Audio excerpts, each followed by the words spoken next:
Excellencies, ladies and gentlemen, 1 week ago, I stood before you, your heads of state and government, your ministers and representatives, and I spoke of the need to unite the nations. I made a call to action for all states to find within themselves the will to act together in solidarity. I am encouraged by the progress I have seen over this past week. 136 heads of state and government, as well as 40 ministers, spoke at this rostrum, a record in recent times. Hundreds of voices of civil society and public and private stakeholders were heard at headquarters. There were only 20 women leaders who spoke during the general debate, down from 23 last year. During High-Level Week, I had the privilege of reconvening the platform of women leaders, following in the footsteps of my predecessors.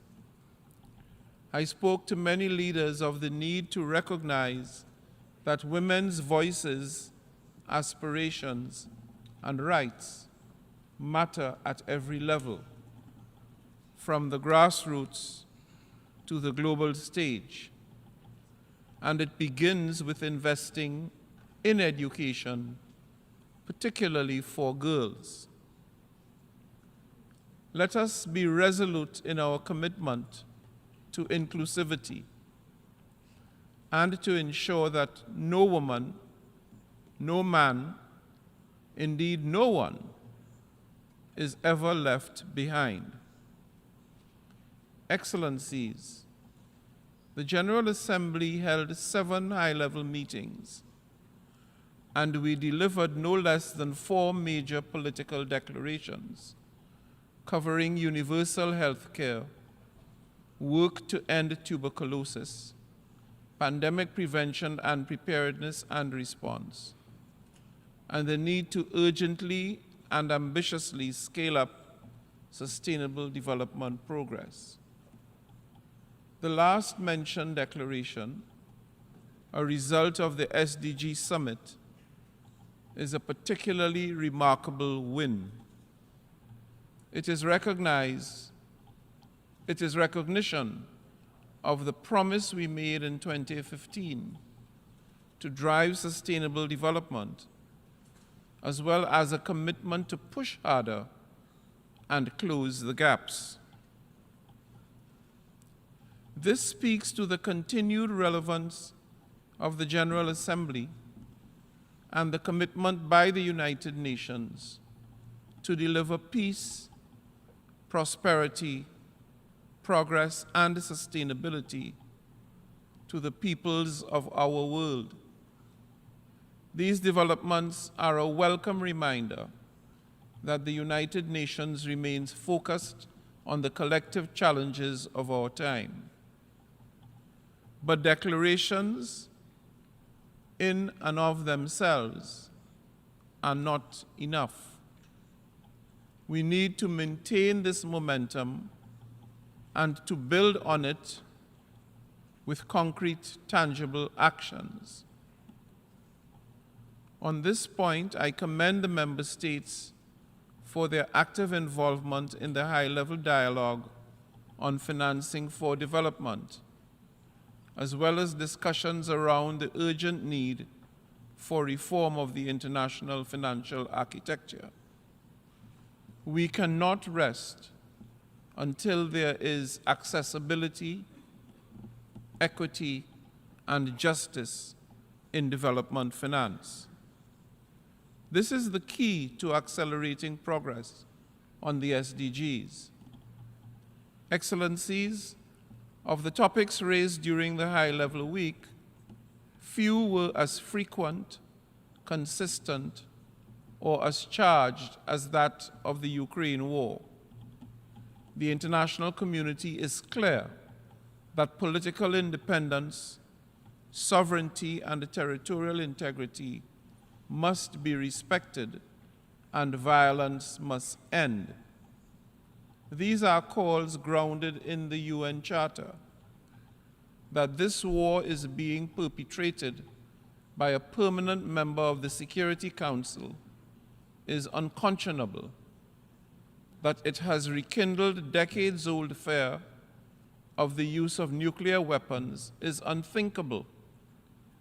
And as discussed today, we must redouble efforts to entirely and absolutely end nuclear proliferation and promote the full and total denuclearization.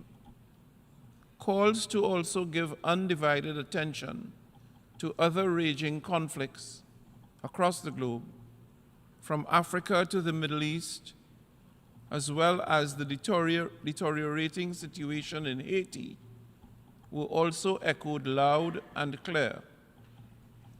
As President of the General Assembly, representing the best interests of all member states of the United Nations, I recommit to do my part to shine a spotlight on the urgent need to resolve these situations of deep concern.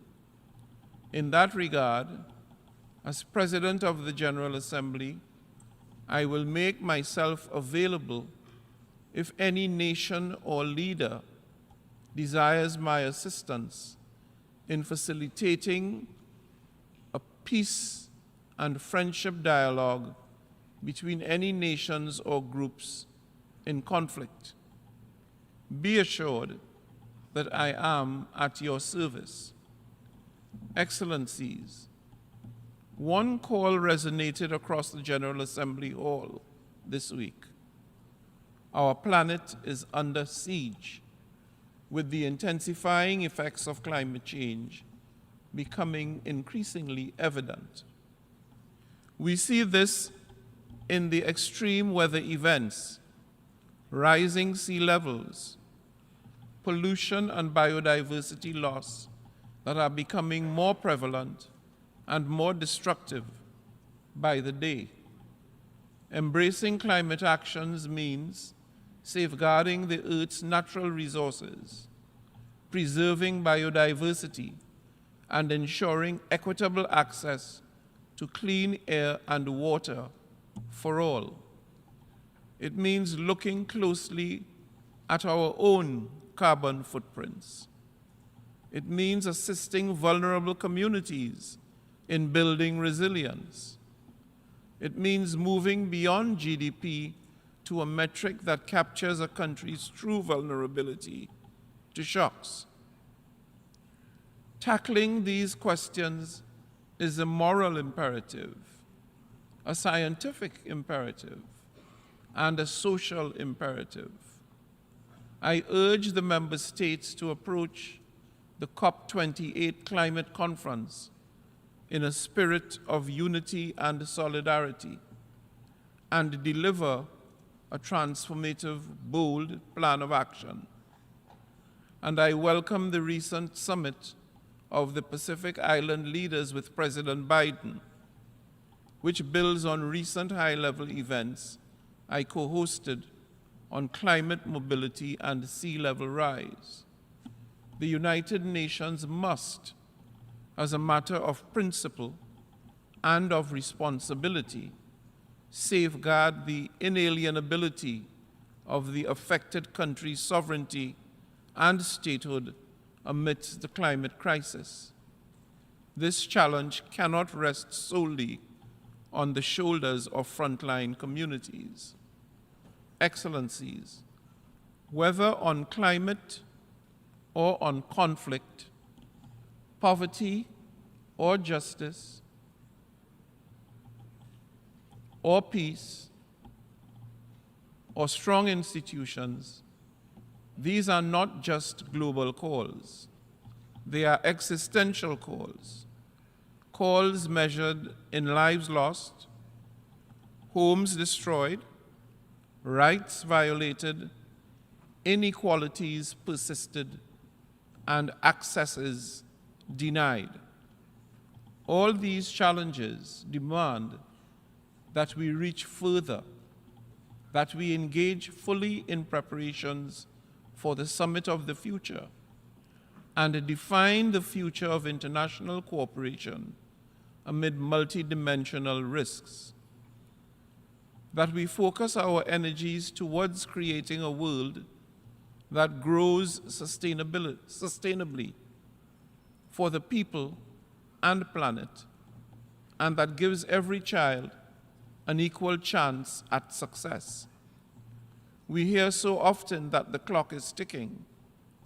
We have it within us today to heal our divisions, find integrated solutions that reflect our universal values and commitments, and usher in a brighter tomorrow.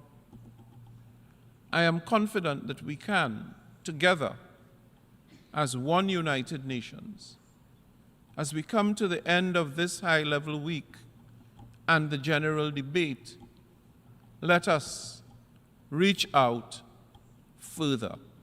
I thank you.